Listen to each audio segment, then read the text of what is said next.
listening to Blue Jays Nation Radio with Cam Lewis and Tyler Yaremchuk, a member of the Nation network of podcasts and delivered by DoorDash. Episode 101 of BJN Radio. Yaremchuk and Coombsy, brought to you by Montana's. I had more Montana's ribs over the weekend, and if you're listening to this and you're going, damn, that sounds good, All You Can Eat Rib Fest is on right now until September 12th. Montana's, hashtag Get Montana's Messy. Coombsy, we are back in the same room. Feels good. We are. We're doing episode 101, and now we've started from scratch. So I need to ask you, which Blue Jay? Of course, I'm not going to ask you who's worn the number 101, as they don't do triple digit numbers, but I will ask, what Blue Jay has worn number 1? Blue Jay who's worn number 1, Whit Merrifield. There you go. Can you think of any more? Nope. You got Tony Fernandez. Should have known that. That's a key player. I think Shun Yamaguchi also wore number 1. I feel like him and Hyunjin Ryu, they were opposites. Ryu was 99 and Yamaguchi was 1. I don't know if 99 and 1 are opposites technically, but that's like a reasonable thing to say, that 99 and 1 are opposites.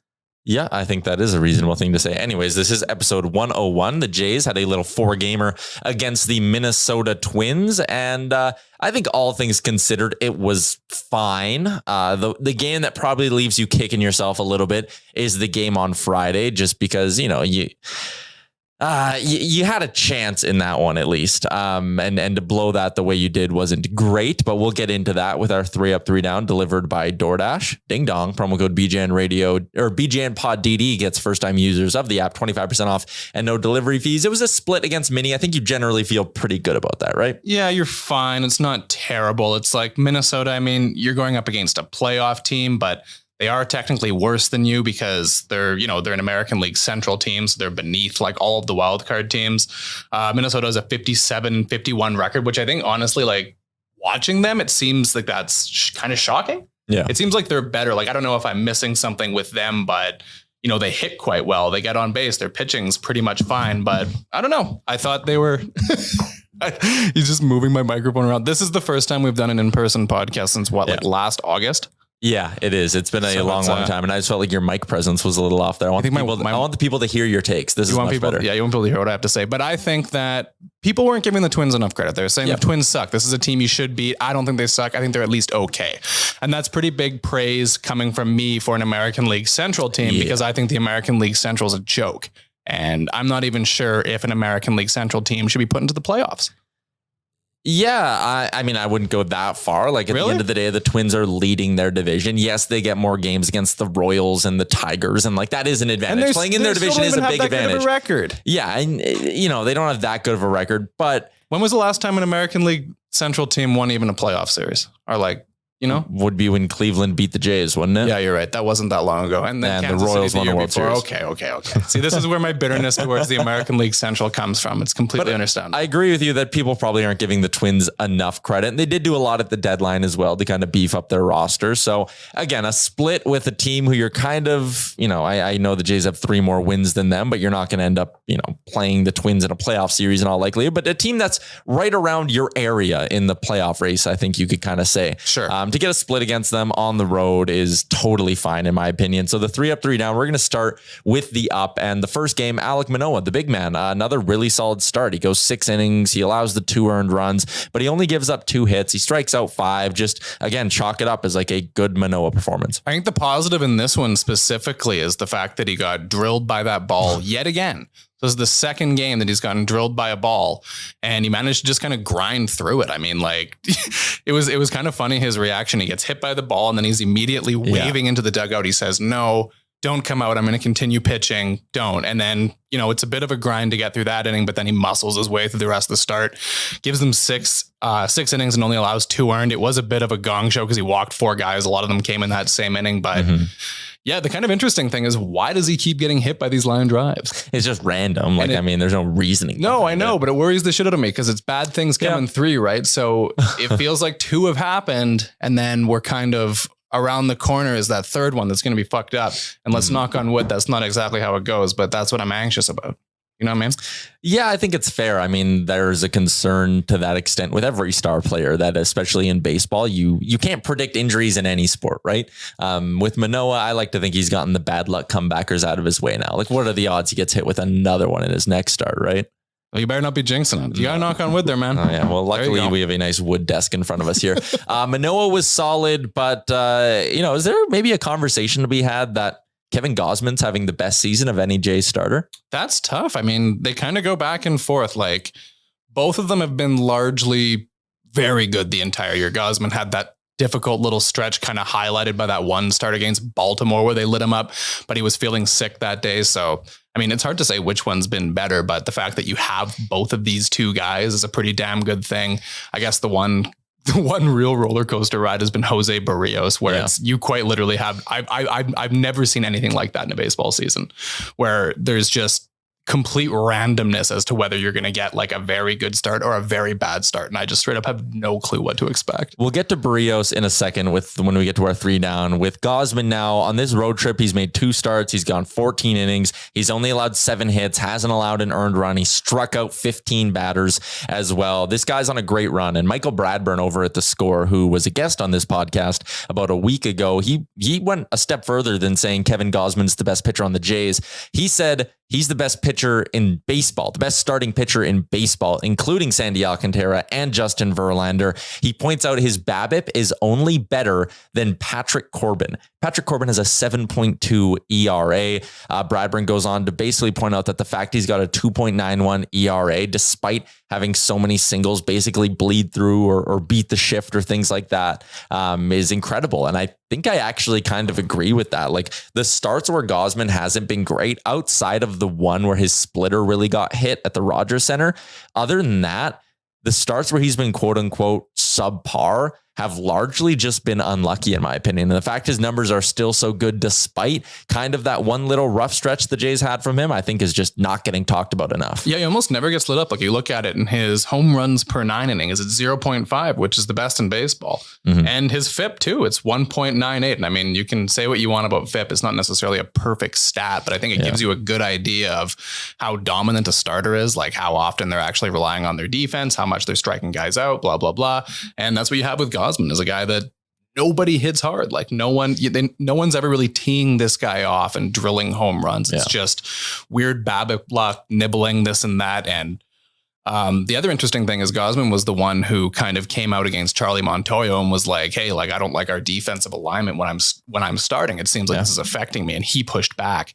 So maybe the defensive alignment with Schneider has been a bit different. And that's why we've seen, like, I don't know, just better success in the last little bit.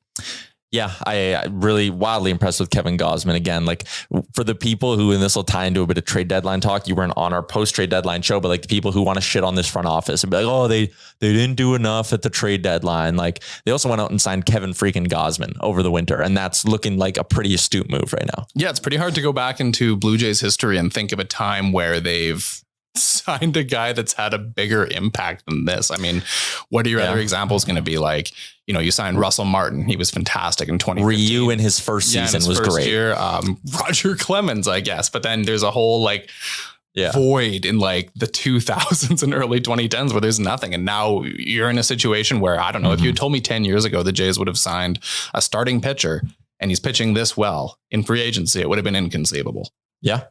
I think that's a great point. The third up we have, and again, Gausman won't start against Baltimore in this upcoming 3-game set. It'll be in that Cleveland series, I believe, is the next time we're going to see Kevin Gausman pitch, which means I'll get to watch him in person, and I'm very excited for that. Anyways, Whit Merrifield made his debut, and that's going to be our third up. The guy goes 5 for 14, steals a base, scores the winning run on that overturned call, which we will also get to in a second.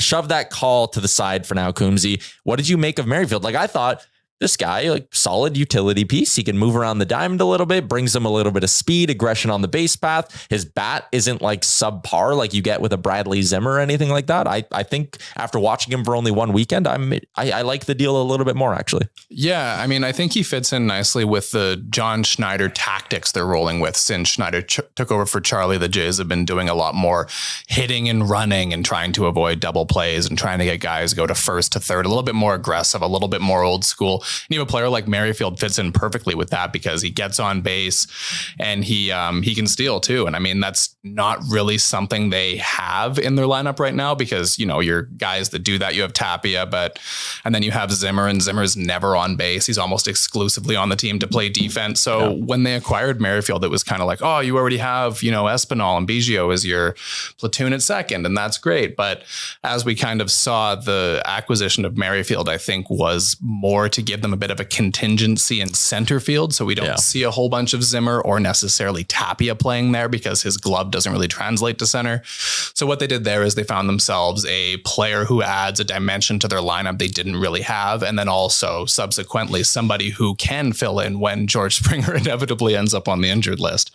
which is our next point. Yeah. So let's get into the down here. And the first one is that George Springer is indeed going to the IL. This feels like it was just brewing for weeks, right? Like anyone who watches this team every day saw the winces after swing and misses, saw him struggling to throw in balls at some point. Like it feels like this is maybe ripping off the Band-Aid in like a weird reverse way. If you're trying to like, okay, let's just sit him down here for 10 games. The schedule right now is kind of getting softer. Yeah, I know I shouldn't say that with the way Baltimore's playing. Yeah, I guess the Yankees coming up right now. Yeah, right away. But like he gets 6 year next 9 are against Baltimore, who you should be 3 against Cleveland. Like, I don't know. I just looked ahead at the schedule. And if you're going to shut down Springer for 10 days, I'm not sure outside of the first week of September, if there's a better time to do it than now, right? Like just get it over with is kind of my point. I think that's kind of it. I don't even know if there's like a list of opponents you can really do it with. It's kind of just, you know, this guy's clearly not 100%. The last thing you want to do is, I don't know, just keep trotting him out there. And then he goes and makes a diving catch or he makes a big throw and his arm gets significantly more fucked up. And then he's out for the rest of the season. Just bite the bullet here. You know, you have Whit Merrifield playing in center field. He adds, like I said, an interesting little dynamic to the lineup. Yep. Lourdes Gurriel is actually doing really quite well on the leadoff spot. He's kind of a player that I never really thought about playing in that spot, but it actually makes a lot of sense because he's on base all the time. So, what a season he's having. Hey, like it feels like, again, we talked about how maybe Gausman isn't getting enough credit for what an incredible year he's having, but Lourdes Gurriel Jr., you could definitely loop into that. We joked, or at least there was a joke early in the year, like there's always 1 month where he's the best hitter in baseball. Yeah. And outside of that, it's largely like, he leaves you sometimes wanting a little bit more. But you look at what he's really done now since his hot streak and the way he's kept it up, like the dude's batting .312 on the season. Yeah. You're right. Like you look at someone just with that number alone. Batting average, .312. That should be your leadoff guy. Like there should be no debate. It's shocking because I remember in April, he had a really, really, really slow start. So if you look at like May, kind of June onwards, like those are phenomenal numbers. Yeah, it's insane. And that's why you can stomach the George Springer injured list thing. Give him 2 weeks off, get right. You know, you have guys who are doing well. You have backups for this. So let them get right. Yeah. And again, just back to my point, like, okay, yes, Baltimore is in the race with you. You sit him down for this series. It's maybe not ideal. He's not going to play in the Cleveland series. Okay, it's not ideal. But then you're at home to Baltimore, and then you got to go to Yankee Stadium and play the Yankees. And I know realistically, they're not going to catch the New York Yankees. But if you're in that clubhouse and if you want to be an optimist, that 4-game set in Yankee Stadium, you know, they are one of the few teams in baseball history to sweep the Yankees in a 4-game series in their own ballpark. It's happened. Just last year. You're 9.5 back right now. The Yankees are on a 5-game slide. You get Springer back for that 4-game set, right? They've been bad. Like the way things have broken with them not getting Castillo, Montas was subpar, Montgomery, who they trade away, shuts them down. The way the dominoes are falling against the New York Yankees right now is incredible. That's what I mean. Like, I don't think it's over necessarily. There's, you're 9.5 back, and that's a significant amount of ground to make up in August and September. But if the Jays go nuclear, and they went nuclear this time last year, then it's always entirely possible. And you do have that head to head. You go in and you take 3 or 4, and that's a pretty big game changer. But I think you're writing off Baltimore a little too easily. They're weirdly good. And I actually feel bad for their fans that they sold at the trade deadline. Like this team could have snuck into a playoff spot because, I mean, who in the wild card race is even playing that well? The Jays are playing pretty well. Seattle's playing pretty well, but is Seattle even that good? Like, why'd Baltimore just give up? You're right there.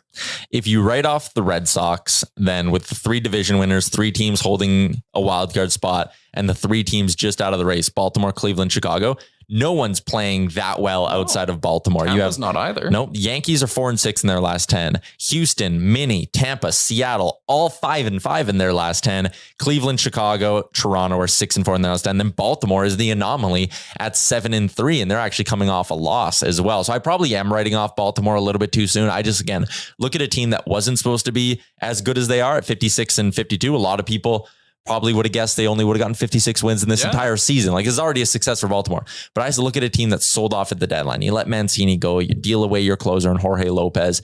I look at that and kind of go like, eventually they're going to fall apart. And maybe they won't, because sometimes weird shit like that happens in sports. But I just look at them again and go, eventually, this needs to get derailed, right? Yeah, you'd hope the Jays are the ones to derail the thing, because they play Baltimore, like 13 more times, 14 more times. I've only seen them once so far, right? Mm-hmm.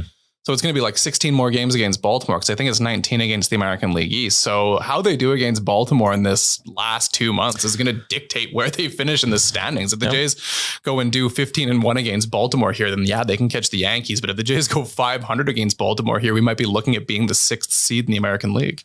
15 games against the Baltimore Orioles. You get 6 coming up this month, 6 in September, I should say. But no, you get 6 this month, 3 in Baltimore, 3 in Toronto. In September, there's a 3-gamer from the 5th to the 7th. And then there's another 3-gamer in Toronto, and then 3 to end the season in Baltimore as well. They also have 7 head-to-heads against the Yankees, 4 in New York, 3 in Toronto. So win all 7 and you win the division.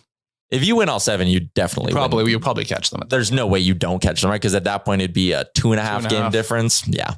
Anyways, this all ties into Springer going to the IL as our first down. Our second down is the Jose Barrios roller coaster. And the way you described it was taking another dip. It's just weird how remarkably inconsistent he's been. Yeah, I thought he kind of had pulled it together, because I think before this last start there against Minnesota, it was consistently like quite a few good starts in a row. It was Oakland, Philadelphia, Kansas City, St. Louis, and Detroit. All of those were quality starts, aside from the St. Louis one, in which he went 5 2/3. But you're pretty much right there. And then all of a sudden against Minnesota, his former team, he gets clubbed.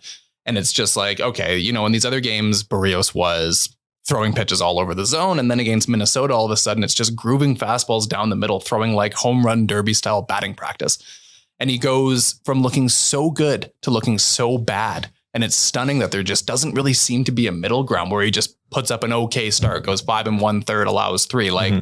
It's either so good or so bad, and it's so confounding. I really do wonder if something's going to come out at the end of the year. Like, maybe he's dealing with some weird nagging injury. Maybe he's got a blister or something. It doesn't seem right. Like, I've never seen a pitcher be this up and down before in my life. Hypothetically, you make the wild card round. You got a 3-game series. You go Manoah 1, Gausman 2. Let's say it goes to a game 3. Who are you most confident in to start that game 3? Because the ceiling of Barrios would be the highest, right? But you would have to have such a short leash on the guy that would you maybe feel safer going health aside, going with Ross Stripling in your 3rd game? Or is it like, you just don't do that? I don't think you do that. I think you piggyback the 2 of them. You have Barrios going, and you don't necessarily schedule Stripling. And now you have Stripling and Mitch White too, right? Yeah. So you pick one of the 2 to be your 4th game guy. And then the other one has to go behind Barrios and be ready to potentially throw quite a few innings. Because I think with Barrios, the games where he's going to look like a pumpkin. Yeah, kind of. You think, but there's been some where he's had a rough first inning and then he settles into his group. He's just it's just been such a weird season that's honestly impossible to predict, but he is one of your big 3 guys. So I think when the playoffs roll around, you have to treat him as such, unless he's just been a complete mess in September, in which case, you have to do something else. And obviously what happens from now to the end of the season will determine that. You mentioned Mitch White, his start, just for a handful of reasons, goes in as our 3rd down, because it also featured the Tim Maiza, implosion, and then him getting hurt as well, which you never want to see. But let's start with Mitch White. We're putting him in the down category, but I wasn't disappointed in what they got from him. He gave up 6 hits, and I looked into the numbers on them. The hits he gave up were solid contact and not at all fluky. So he gave up 6 hits. It was an honest start. I think what I liked, he got a lot of those batters to 2 strikes. like a lot. And I just think that's maybe something that, he's not an overly experienced pitcher. And if Pete Walker can keep working with him, you convert a few more of those kind of 2-strike kind of at bats into strikeouts or weaker contact, then I think he's going to be at a better spot. But Buxton barreled him up for a double, 110 miles an hour. Luis Arez barreled him up for a double as well. Miranda, really good contact for a double that had an expected batting average of 920. When he got hit, he really got hit, but that wasn't like a terrible start by any means. No, far from terrible. I am in our notes. We just put as the third down was kind of just that game all told, but Mitch White, fine, whatever. Like he's your number 6 starter swingman, Ross Stripling replacement. Like you're not expecting ace level stuff. It was a little bit worrying to see the fact that he couldn't put all those guys away. Like if you look up and down his numbers, there weren't that many whiffs in the game, which isn't necessarily the best thing, but he's kind of a bit more of a pitch to contact guy, so it's not the end of the world. But the real negative in this game was seeing Tim Meza go down. It was certainly a jarring one because I think we all remember his injury in 2019 towards the end of the season when his arm basically fell off after pitching and he was laying on the ground in pain, and that was pretty fucked up to watch.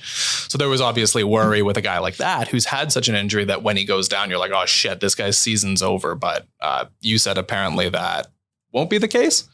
No, so it sounds like it's not going to be a season ender, according to the reports. So that is good. The bad news is doesn't sound like he's going to pitch again this month. Scott Mitchell at TSN said the Jays hope to get the lefty back near the end of the month from a right shoulder dislocation. It's not a season ender, but you now still have to go probably about 20 days here without your only lefty reliever, which is concerning.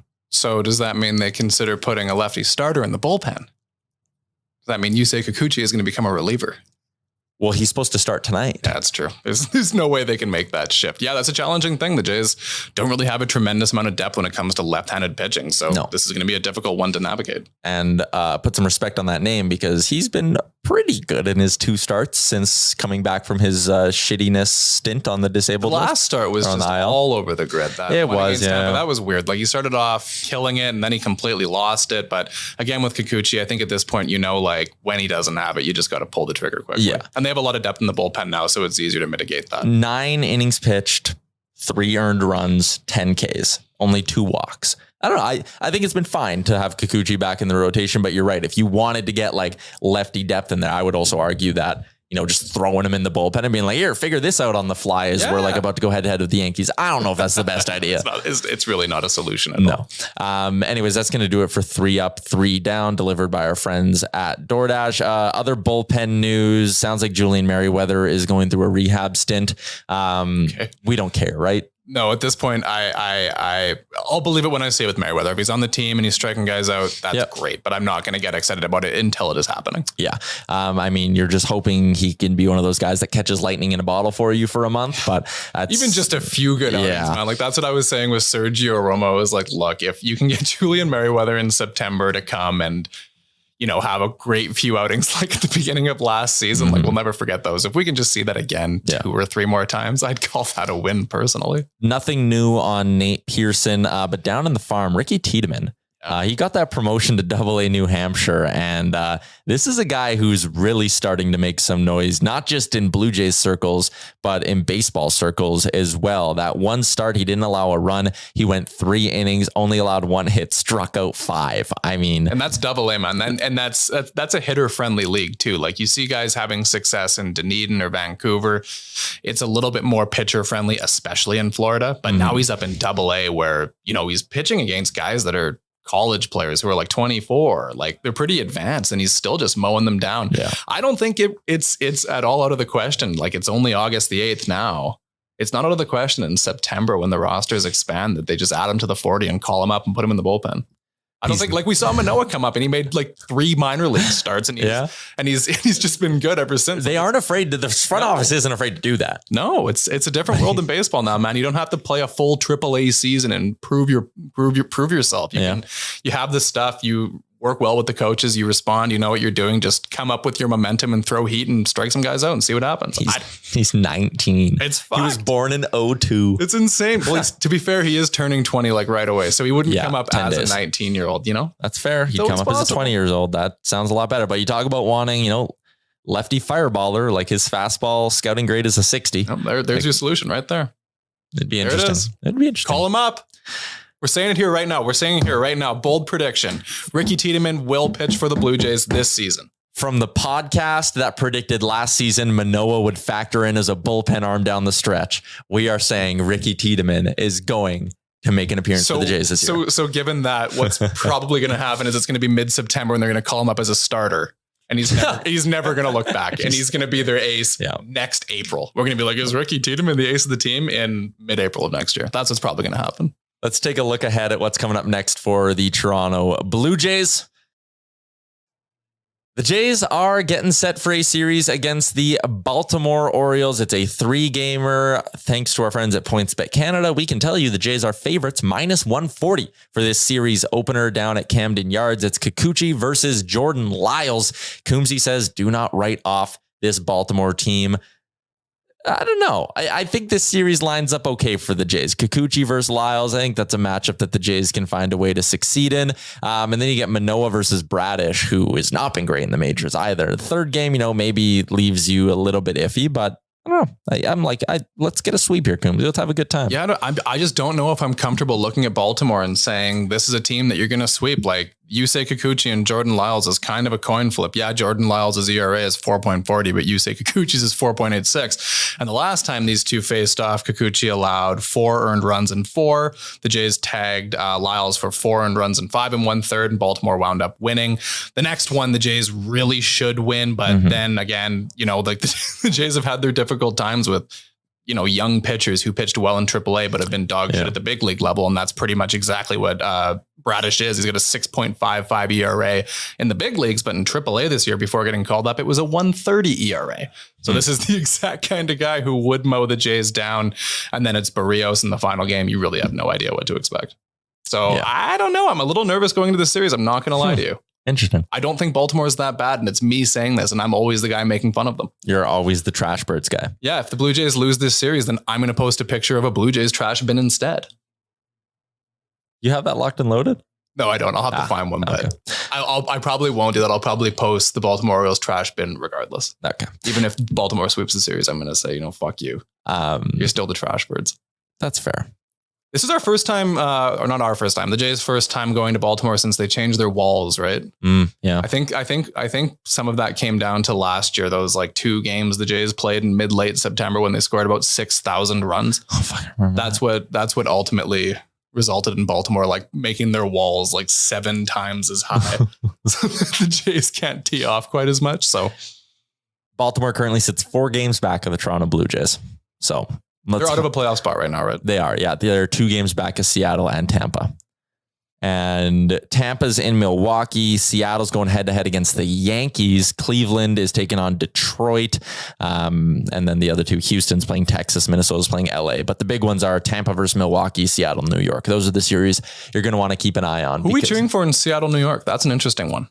Oh, I'm cheering for Seattle. Really? So you're seeing 9.5 and you're thinking, okay, the Jays can still catch the Yankees. And I would also rather play Seattle than Tampa in round 1 of the playoffs in the wildcard series. Okay. I'd rather have Seattle have to come up to Toronto and the storyline of Robbie Ray not being able to cross the border for that 3-game series. That'd be great. Yeah, I guess for the Jays, they're in the position where they control their own destiny. Yeah. You win and you get the number 1 wildcard spot, or perhaps you capitalize on an all-time Yankees implosion. But ultimately for the Jays, it comes down to them just winning the games, and they'll get that number 1 wildcard spot. How insane is it that the Yankees run differentials 201? I know the Dodgers are 226 as well, but man, those 2 teams are just... It's going to be really funny when they lose in the ALDS. The one thing we didn't talk about that obviously made big news is the call at home plate on Whit Merrifield. Oh, yeah. We just totally glossed over this. We said we were going to put it to the side and then talk about it after. But what did you make of this? I thought it was the right call. Really? Yeah. It's the rule is because this is kind of the Buster Posey rule, right? That changed after Posey got drilled and he broke his femur. It was his femur, I think. I know it was his leg, but it was a pretty gruesome injury, and they've changed it so that to avoid these huge collisions, you have to create a little bit of space for the runner to go. And, Sanchez, he's doing his thing. He's blocking, but he's supposed to have a space open between his legs for Merrifield to slide in. And he completely hockey goalie 5-hole style stopped that slide. And you can't do that. Yeah, then maybe I just disagree with the rule more than the call. Which is fine. To me, like the throws coming in, Sanchez is just trying to catch it. Like, I don't know. I know he's obviously thinking about Merrifield coming in and he does kind of block the plate, but like he should have been higher up on the plate and executed a swing tag and given Merrifield the lane because the throw was so far ahead that he probably could have executed that swing tag and caught Merrifield before he was even in to make the tag. The reaction from Baldelli was insane because it's like, you know, the umpires didn't make that call. They went upstairs and somebody else made the call. Yeah. Like, the umpires called him out. They viewed it your way. So his meltdown was quite a bit much. When he was screaming at the ump, I was just kind of thinking like, if you're the ump, you're standing there being like, what do you want me to do, Rocco? Like, I can't, what? Exactly. I think it was mostly just show for the team, but probably, I mean, really. And the fans were pretty upset too. They were booing real hard, but it's like, okay. I was actually shocked it went in Toronto's favor. These are the kind of calls that never go in their favor. So we can't complain about anti-Blue Jay conspiracy anymore. No, we can't until the playoffs when there is lots of anti-Blue Jay conspiracy. Then we'll get all in on that. All right, Coombsy, another good episode of the pod here. Great to be back in the studio with you. It's great. It's nice that we're in the same room. I am going to be in Toronto for the 3-game series against Cleveland. I am not. What a weird reversal. Yes. But anyways, we'll have to wrap up. I'm just thinking on the flyer. Monday, Tuesday, Wednesday. They have an off day Thursday though. So we can crush out. On Thursday they have an off day? I think so. New pod Thursday? That seems pretty reasonable. Yeah, I think that's it. Because it's Cleveland series and then it's off to New York right after that, isn't it? Yeah, then it's off to New York for 4 after that. That's a pretty exciting... off day Thursday. No, it's Baltimore, Cleveland, Baltimore, then New York. Oh yeah, sorry. Okay. Homestand. You get Cleveland and Baltimore at home. Then you're on the road to go to Yankee Stadium in Fenway. Whew, that's an interesting stretch of games. Yeah. Red Sox are awful though. Yeah, that's a weird one, but you never know at Fenway. They're a weird team. Yeah. Anyways, enjoy the 3 games against Baltimore, everybody. Shout out to Montana's, DoorDash, and PointsBet Canada. We'll chat with you on Thursday. Best wishes. Thanks for tuning in to Blue Jays Nation Radio, a member of the Nation Network of podcasts and delivered by DoorDash. Don't forget to like and subscribe wherever you get your podcasts from to never miss an episode.